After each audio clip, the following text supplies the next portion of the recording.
Raj Patel. There's a sort of standard story about why food prices are going through the roof that involves agro-fuels, price of oil, the bad harvests. But there's actually a very profound and far longer-term issue here. What is it? Well, if you look at the average food basket, over the past 20 years, consumers have been paying, in real terms, about 2% more for that basket, but farmers have received about 40% less. So over the past 20 years, you've seen a wedge between farmers and consumers.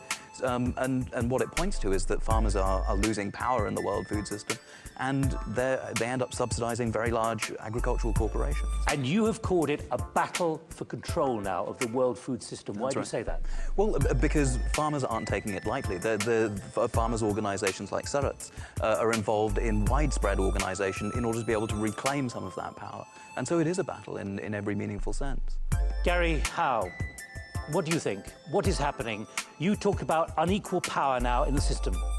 I think we're looking at three world historical trends coming together. The first is, for the first time in human history, half the human population lives in cities.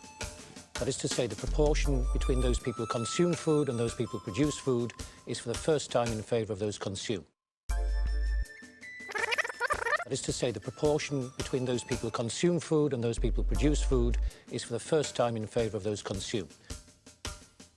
Secondly, that meat is becoming a major part of the diet.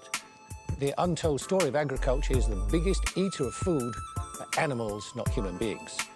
Thirdly, for the first time in a long, long time, agriculture is being seen as a source of energy. Those three coming together are creating a revolution in the significance of agriculture and the composition of agriculture worldwide. And Nkosi Okonjo-Iweala, when you sit in Washington, you and your colleagues at the World Bank, how fundamental and how deep is the stress becoming on food? We think that it is becoming quite deep and quite fundamental. As you said, world food prices have been going up. In fact, over the past 3 years, global food prices have gone up by 26% in real terms. It means that farmers in sub-Saharan Africa and food importing countries are facing, rising prices. This is tough, and I want to agree with the fact that there are some fundamental trends going on. As more people come out of poverty in certain of the middle-income countries like India and China, they're eating more meals a day. As more people come out of poverty in certain of the middle-income countries like India and China, they're eating more meals a day. Are you listening to what these people are saying? So by her very words, as a person that's a bigwig in the World Bank, that it is necessary, I guess, for the whole world, in order for the whole world not to cause a strain on the global food supply, we all must remain poor.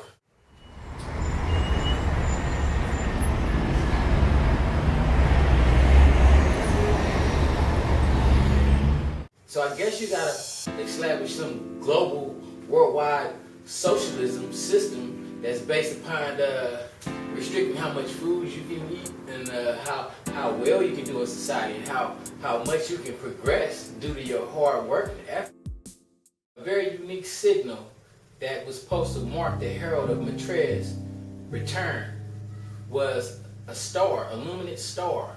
And lo and behold, in Norway, on December 9th of 2009, we had like a spiral type figure that appeared over Norway.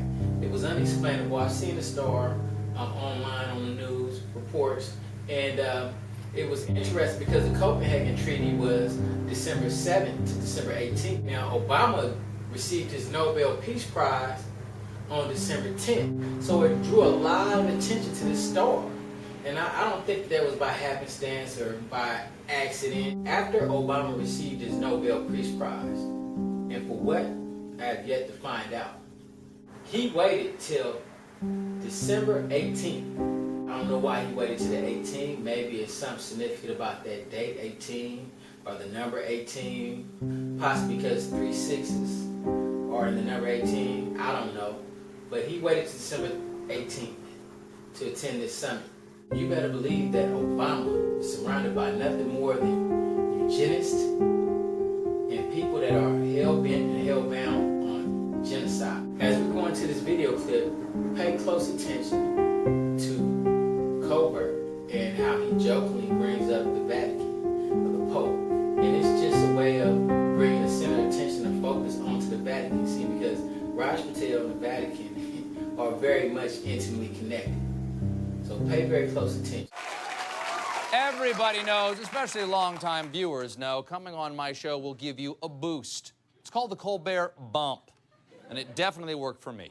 Before I came on my show, I was stuck in a dead-end job working for a total jerk.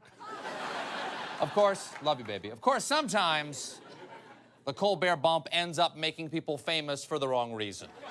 That is called the Colbert bump and uglies, for which I claim no responsibility and will pay no child support. The point is, it is very powerful. But recently, the Colbert bump exceeded even my expectations thanks to a small religious group called Share International, who believe in Maitreya as the second coming of Buddha. Not to be confused with the large religious group Share International, who believe in Cher as the second coming of, well, Cher. For more than 30 years, Share International has been awaiting the arrival of Maitreya, predicted by its leader, Benjamin Cream, the most delicious-sounding religious leader since Pope Nougat V.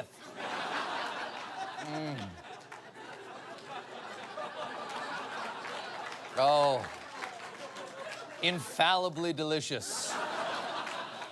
And though Cream has been predicting Maitreya's return since 1972, he has never revealed Maitreya's exact identity.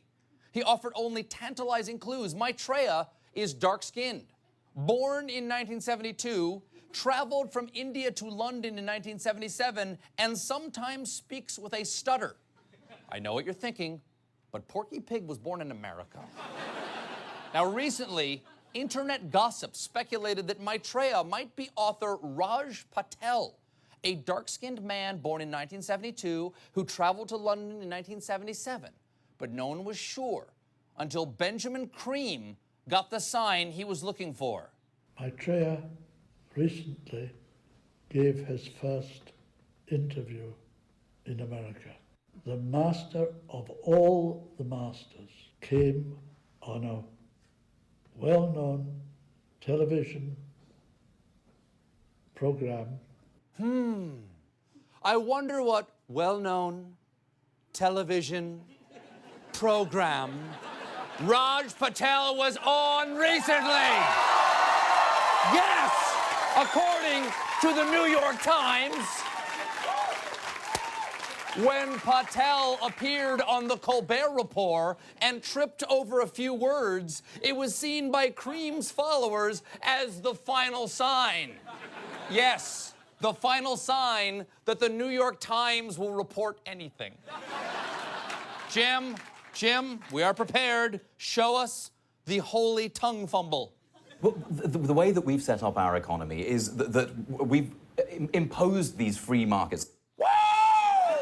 I deified it!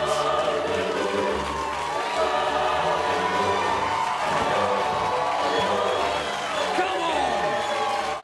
I'm at least the John the Baptist of Share International. And I have to say, I do look great with my head on a platter. Now, for those skeptics who are not convinced that the Messiah is Raj Patel, joining me now, the Messiah, Raj Patel. Raj, are you with us? Yes, I am, Stephen. Hello. Raj, please. Raj, we are all moved to hear your voice in the air around us. I'm on the telephone, Stephen. Yes, I understand. Now, Raj, let's get to the question that's on everyone's mind. Are you, in fact, the long-awaited Messiah? No, I mean, I stopped Are you not aware that Benjamin Cream also prophesied that the true Messiah would deny his messiahhood? So would you like to try that again? Are you the Messiah? Well, no, I mean, I'm not 95,000 years old. I think the whole idea of being the Messiah is entirely bogus. Yeah, that sounds very holy of you. Now, as the Messiah, when you did your taxes, you could declare all mankind as your dependents. Raj Patel, everybody, the Messiah!